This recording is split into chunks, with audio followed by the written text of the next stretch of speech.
DTR news में आप सभी का स्वागत है। मैं हूं आपके साथ दीप्ति और आज हम बात करेंगे। कल एक बहुत दुखद घटना हम लोगों के सामने आई, जिस तरह से देश के पहले चीफ ऑफ डिफेंस स्टाफ यानी सीडीएस विपिन रावत की कुन्नूर में हुए हेलीकॉप्टर हादसे में दर्दनाक मौत होगी।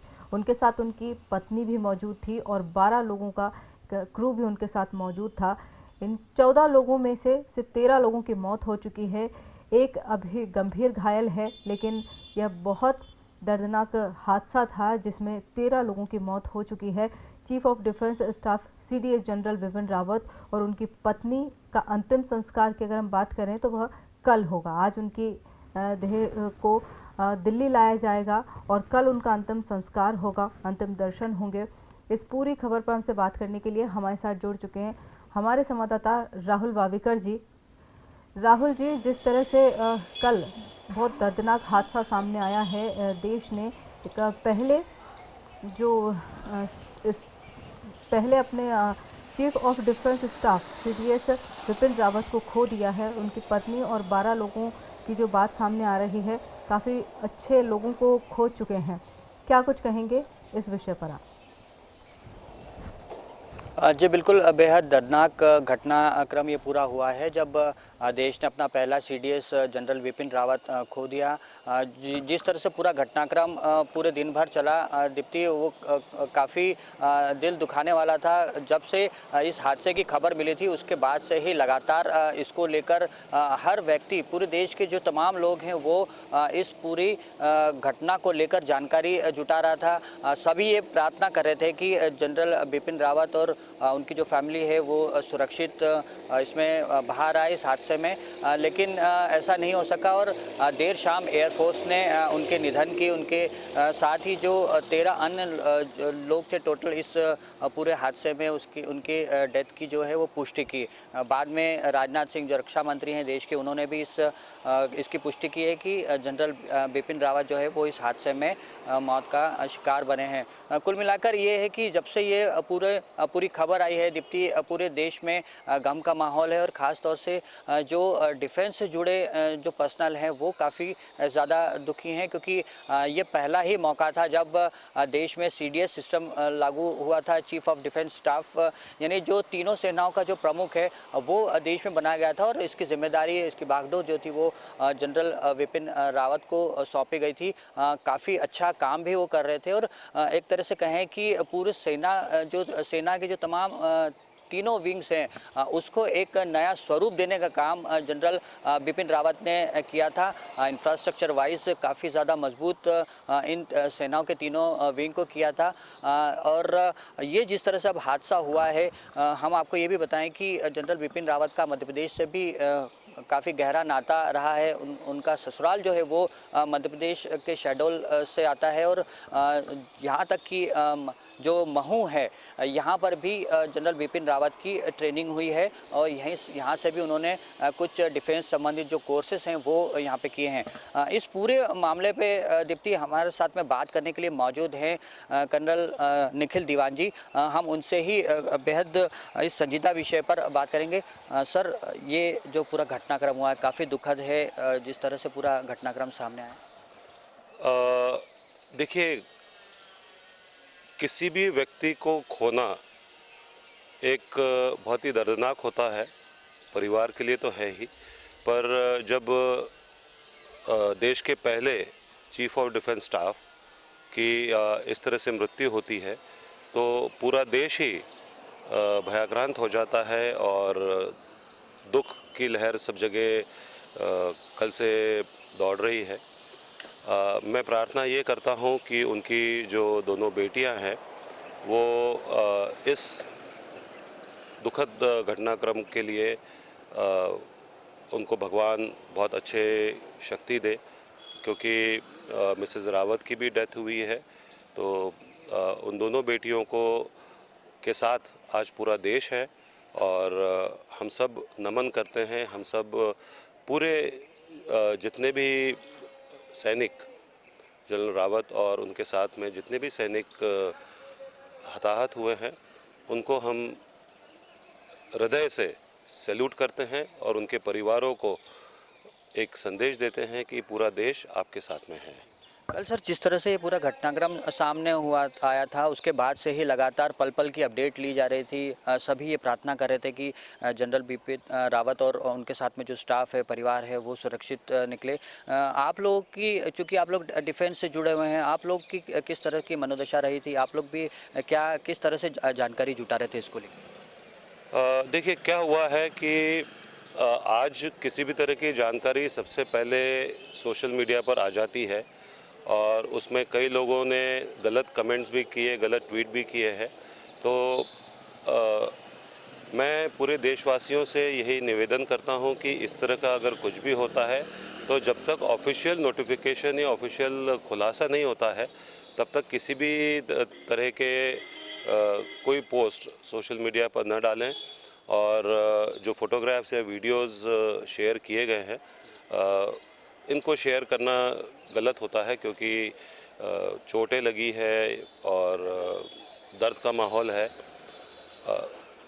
और आप जैसे जो राष्ट्रीय स्तर के न्यूज़ चैनल्स है डीजाना, आप लोगों ने भी इंतज़ार ही किया था कि जब तक ऑफिशियल नोटिफिकेशन एयरफोर्स की तरफ से नहीं आता है तब तक इसको जाहिर नहीं करेंगे। तो मेरा निवेदन यही है कि सिर्फ श्रद्धांजलि अर्पित करें और सोशल मीडिया के ऊपर पोस्ट या फोटोग्राफ्स या वीडियोस ना डालें। सर उनके काम की बात करें तो जनरल बिपिन रावत को एक बेहद अहम जिम्मेदारी दी गई थी। एक खास ये कहें कि उनको एक खास टास्क दिया गया था कि तीनों फोर्सेस को किस तरह से मजबूत बनाएं, इंफ्रास्ट्रक्चर वाइज हो या फिर संसाधनों से लेस किया जाए। किस तरह का काम आप देखते हैं उनका, चूँकि 3 साल का उनका जो कार्यकाल है वो अभी पूरा हुआ था इसमें? देखिए क्या हुआ है कि chief of defence staff Bharat में होना चाहिए। इसके लिए स्टडी और इसके लिए रिक्वायरमेंट्स गवर्नमेंट के पास में कम से कम नहीं तो 2 दशकों से थी। और फाइनली गवर्नमेंट ने डिसाइड किया कि हाँ चीफ ऑफ डिफेंस स्टाफ होना चाहिए, जो कि तीनों सेनाओं आर्मी, नेवी, एयरफोर्स और इंडियन कोस्ट गार्ड को इंटीग्रेट करके एक पूरा थिएटर कमांड बनाए, जिससे कि आने वाले समय में अगर युद्ध होता है तो एक इंटीग्रेटेड थिएटर कमांड जो है वो ऑपरेशनली बहुत सक्सेसफुल होगा, क्योंकि बाकी देशों में भी इस तरह के थिएटर कमांड्स भी हैं और चीफ ऑफ डिफेंस स्टाफ भी हैं। तो जब जनरल बिपिन रावत को पहला सीडीएस बनाया गया तो एक डिपार्टमेंट ऑफ मिलिट्री अफेयर्स का एस्टैब्लिशमेंट किया गया, जो कि डिफेंस के प्रोक्योरमेंट जितना भी है, equipment, missiles, guns, ships, aircraft, tanks वगैरह, इसके प्रोक्योरमेंट की प्रोसेस को उन्होंने उस वजह से काफ़ी फास्ट हुआ है। और तीनों सेनाओं को नए और अत्याधुनिक हथियार मिलना की प्रोसेस बहुत फास्ट हुई है और भारत में वो आ भी गए हैं हथियार और सारे इक्विपमेंट। और साथ ही तीनों सेनाओं को में एक सामंजस्य जो होना चाहिए वो एस्टैब्लिश होना चालू हो चुका है और आगे भी चलता रहेगा। सर आपने कमांड थिएटर की बात की, इससे एक रिस्पांस करने में काफ़ी ज़्यादा मदद मिलेगी कि क्विक रिस्पांस करने में जो है आर्मी है और जो तमाम विंग्स है वो इसमें सफल होंगे? रिस्पांस समय तो कम होगा ही होगा, और साथ में जो इंटीग्रेटेड ऑपरेशंस है या जॉइंट ऑपरेशंस जिसको कहते हैं वो बड़े सक्सेसफुली होंगे।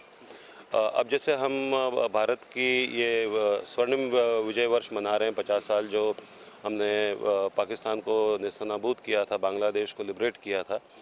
तो उस टाइम भी आर्मी, नेवी, एयरफोर्स ने मिलजुल के ज़रूर काम किया था, पर इंटीग्रेशन जितना होना चाहिए वो सीडीएस की पोस्ट आने के बाद से ज़्यादा अच्छा और ज़्यादा सक्सेसफुल रहेगा। जनरल बिपिन रावत ने संसाधनों से लेस किया, जैसे आपने अभी जिक्र किया कि हथियार और मिसाइल्स, एयरक्राफ्ट, जो तमाम संसाधनों की ये कहें कि कमी देखी जा रही थी इंडियन आर्मी के साथ में, एयरफोर्स के साथ में, नेवी के साथ में, उसको पूर्ति की। उसको लेकर एक अलग से उन्होंने जो प्लान है वो वर्कआउट किया था। हाँ, मतलब जो डिपार्टमेंट ऑफ मिलिट्री अफेयर्स है उसका मेन काम ही ये था, क्योंकि होता ये था कि कोई भी फाइल है जिसमें हम तीनों सेनाएं रिक्वायरमेंट अपनी प्रोजेक्ट करती थी तो वो मिनिस्ट्री ऑफ डिफेंस तक जाके किसी वजह से रुक जाती थी। तो एक तो वो प्रोसीजर फास्ट हुआ है, और दूसरा चूँकि अब हेल्म ऑफ अफेयर्स जिसको कहते हैं कि एक उच्च स्तरीय ऑफिसर जो कि सेना में रहा है और वो सेनाओं की रिक्वायरमेंट को समझता है, तो उससे प्रोजेक्शन बहुत फास्ट हुए थे। विपिन रावत के बारे में अगर सर हम बात करें तो किस तरह की उनकी कार्यशैली रही है, क्योंकि आप भी डिफेंस से जुड़े रहे हैं, आपको भी उनको देखने का सुनने का मौका मिला हो, तो किस तरह की शख्सियत थे? अगर हम आर्मी के तौर पर बात करें, उनके आर्मी चीफ के बारे में के तौर पर बात करें। बहुत फास्ट, क्विक डिसीजन मेकिंग, बहुत एनालिटिकल उनके विचार होते थे और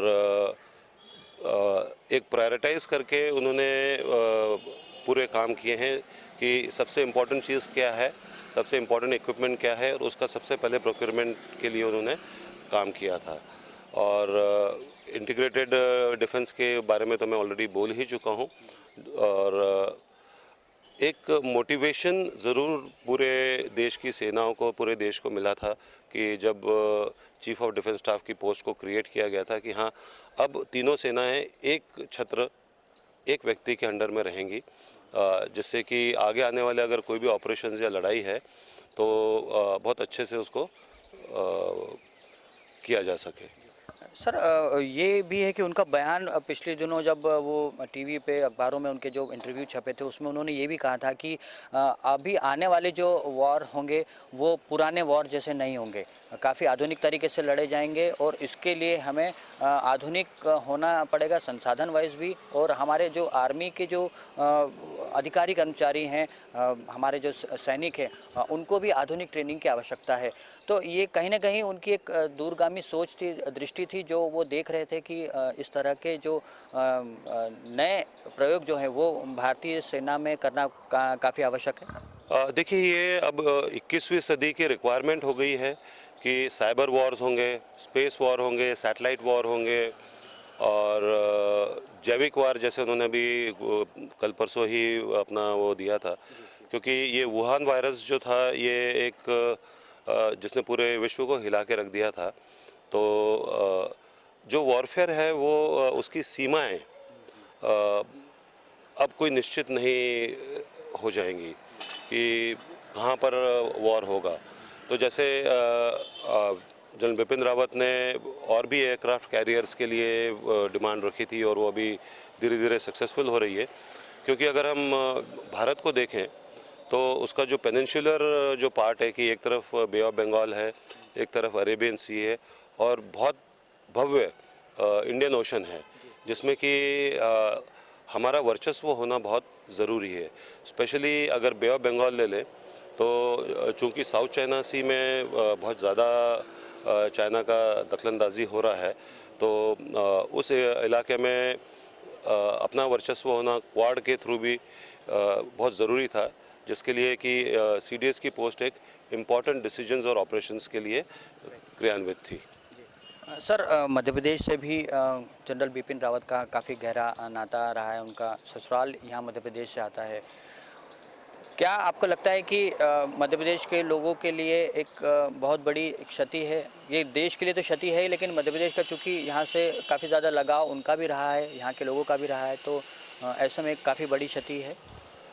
मिसेस मधुलिका शहडोल की थी और उनके निधन पर मैं दुख व्यक्त करते हुए ये कहता हूँ कि सिर्फ मध्य प्रदेश शहडोल नहीं बल्कि पूरे देश के लिए कि ये बहुत बड़ी क्षति थी।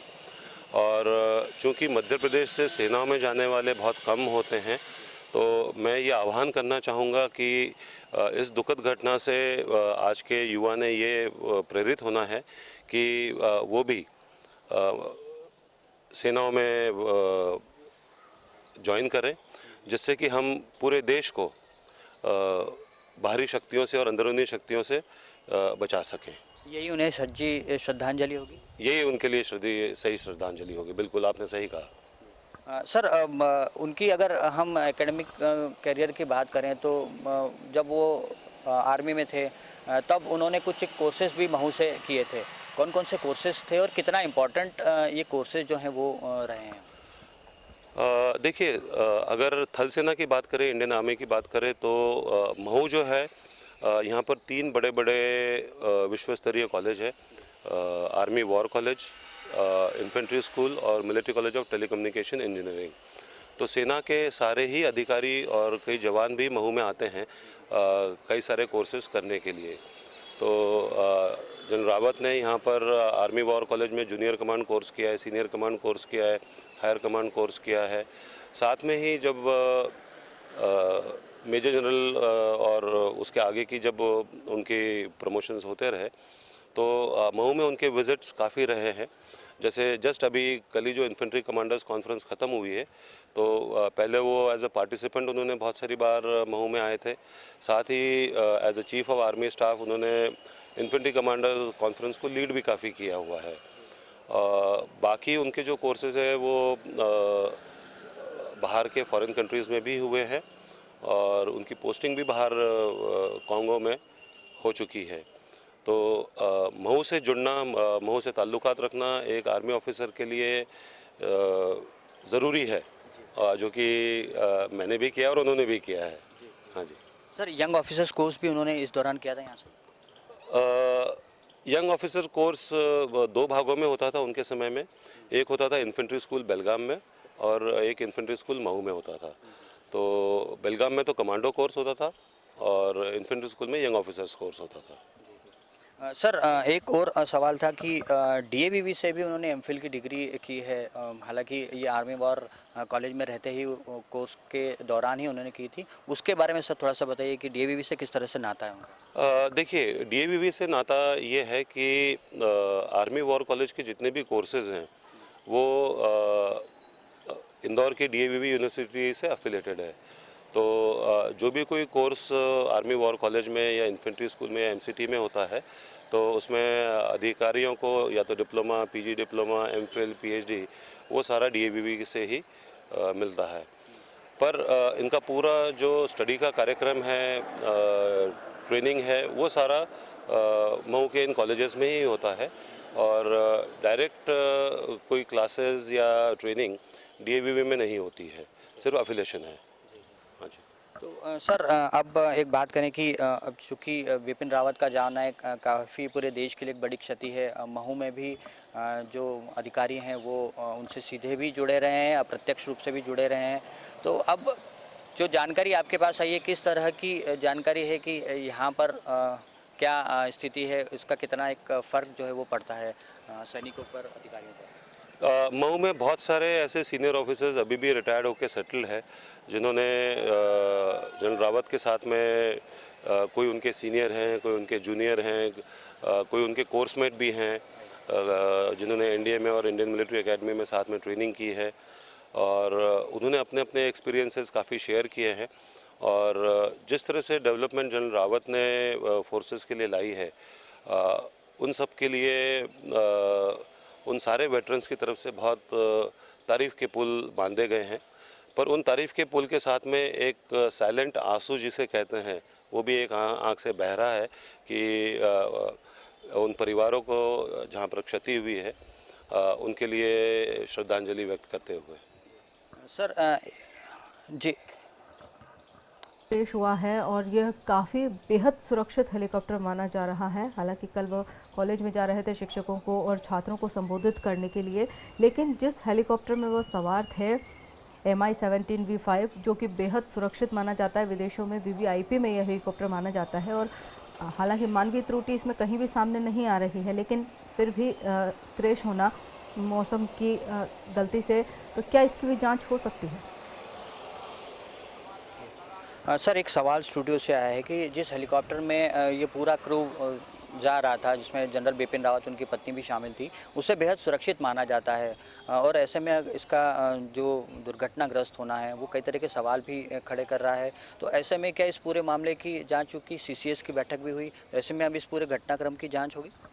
देखिए, कोई भी एक्सीडेंट होता है तो उसकी जांच होना ज़रूरी होता है जिससे कि भविष्य में उसके ऊपर कार्रवाई की जा सके।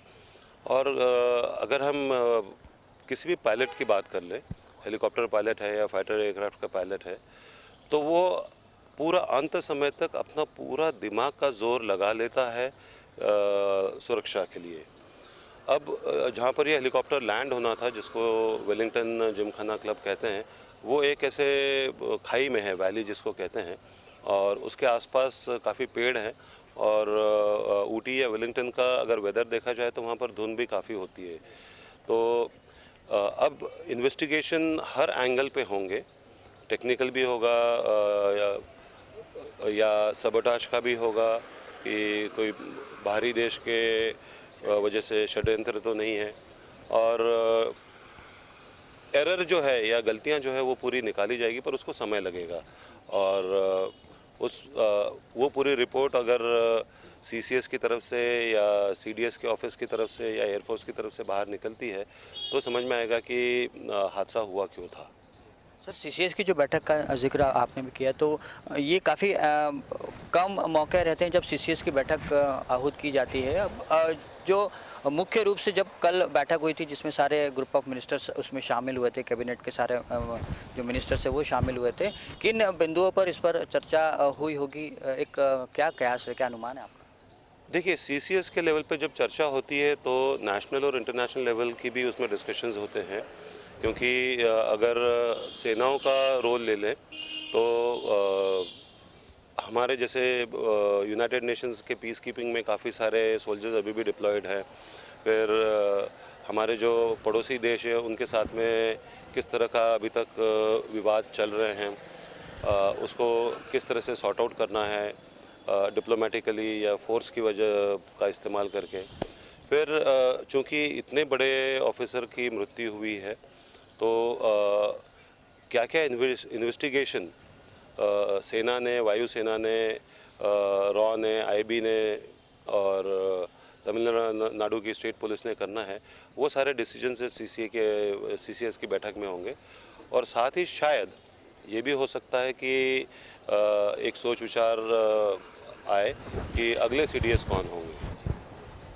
सर, ये जो अगले सीडीएस की आपने बात की, मेरा भी सवाल आपसे यही था कि चूँकि काफ़ी अहम पद होता है, काफ़ी अहम पोस्ट है ये, ऐसे में कई सारी स्ट्रेटेजिकली अगर हम बात करें तो कई सारे अहम जो प्लानिंग थी वो बिपिन रावत के दिमाग में रही होगी, उनके जहन में रही होगी, इंडियन आर्मी को लेकर, तीनों विंग्स को लेकर।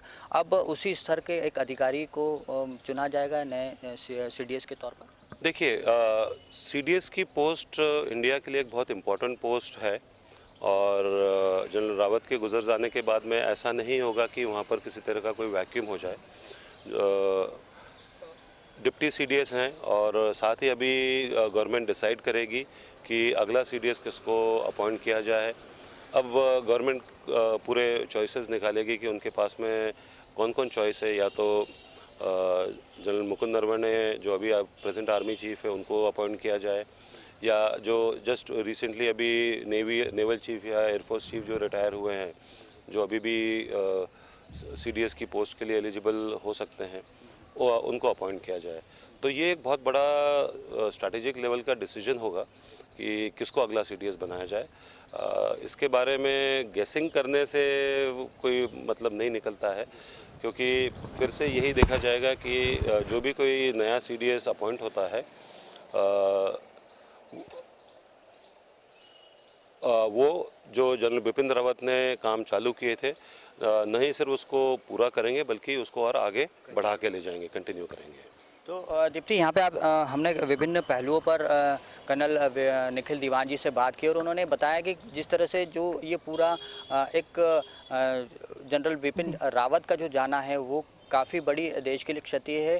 न केवल ये एक स्ट्रैटेजिकली इसका असर हो रहा है, लेकिन जो देश में एक गमगीन माहौल है वो भी बयां कर रहा है। जिस तरह से ये पूरा घटनाक्रम हुआ है उसमें भी जो लोग हैं, देश के लोग हैं, वो लगातार ये दुआ कर रहे थे कि जनरल बिपिन रावत और उनका जो स्टाफ है, उनकी जो पत्नी है, वो सुरक्षित बाहर निकले, लेकिन ऐसा नहीं हो सका। अब जिस तरह से पूरा घटनाक्रम सामने आया है उससे पूरे देश में गम का माहौल है। राहुल जी, इस पूरे विषय पर हमसे बात करने के लिए और तमाम जानकारियां हमसे साझा करने के लिए बहुत बहुत धन्यवाद। ये थे हमारे साथ हमारे संवाददाता राहुल पावेकर जी और उनके साथ कर्नल निखिल दीवान जी, जिन्होंने तमाम तरह की जानकारियां हमसे साझा की। हम आपको बता दें कि कल एक दर्दनाक घटनाक्रम सामने आया है जिसमें हेलीकॉप्टर में देश के पहले सीडीएस बिपिन रावत का निधन हो गया है। उनका पूरा 14 लोगों का क्रू था, जिसमें से 13 लोगों की मौत इस हेलीकॉप्टर क्रैश में हो चुकी है। एक अभी गंभीर रूप से घायल है। ग्रुप कैप्टन वरुण सिंह इस पूरे हादसे में बचे हुए हैं, हालांकि वह भी बहुत ज़्यादा सीरियस है। और इस पूरे घटनाक्रम पर आज संसद में देश के रक्षा मंत्री राजनाथ सिंह दोनों ही सदनों में इस पूरे हादसे पर बयान देने वाले हैं। हम आपको बता दें कि यह जो एक बचे हैं ग्रुप कैप्टन वरुण सिंह, उनका शरीर भी बुरी तरह से झुलस गया है, लेकिन अभी उन्हें वेलिंगटन के मिलिट्री हॉस्पिटल में भर्ती किया गया है।